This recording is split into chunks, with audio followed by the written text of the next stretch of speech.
Hello my friends, thank you for coming back. Now listen English with me. Let's go. Learning English. Hello, I'm Neil. And I'm Sam. Over the past 18 months, we've heard a lot about the human immune system, the cells in our bodies that fight diseases like coronavirus.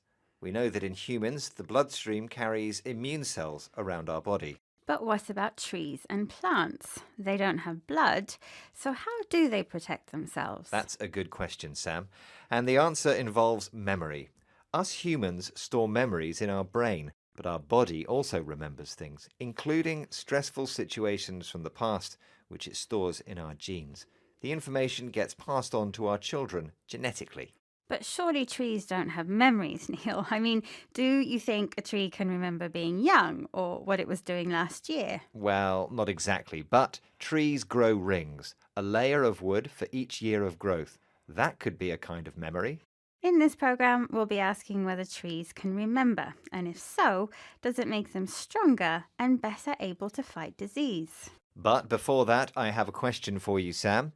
As I said, trees grow a new ring every year, and by counting them, we can estimate their age. One of Earth's longest living trees is the great bristlecone pine, found on the west coast of America. But how long can these trees live? Is it A, over 1,000 years, B, over 3,000 years, or C, over 5,000 years? Wow, it'd be a job to count the rings on those trees. I'll say B, over 3,000 years. Okay, Sam, we'll reveal the correct answer later. Unlike us, trees don't have blood and bones to protect them from outside attacks. So how exactly does a tree's immune system work? That's what BBC World Service programme Crowd Science asked bioscientist Jurien Ton. Here's what he said. Plants in particular need to have a very efficient immune system for two important reasons.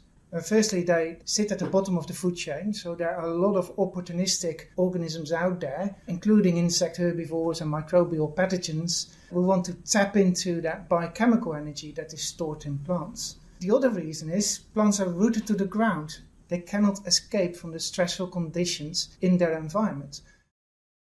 It's hard for trees to protect themselves. Unlike animals, they can't run away, and they're at the bottom of the food chain. The plants and animals linked in a chain of eating weaker things and then being eaten by stronger ones. Rabbits eat grass and in turn are eaten by foxes. Right. If you're at the bottom of the food chain, everything wants to eat you, including opportunistic animals. If something is opportunistic, it takes advantage of a situation to gain some benefit for itself. Tree leaves are opportunities for hungry insects and caterpillars to eat. So trees need immunity because they're under attack, either from disease or from living things wanting to eat them. But what about memory, Sam? If trees can remember stress, types of insects that eat it, for example, they might be better prepared in future. For me, stress is a work deadline or moving house, but for trees it's more basic, something like not getting enough water.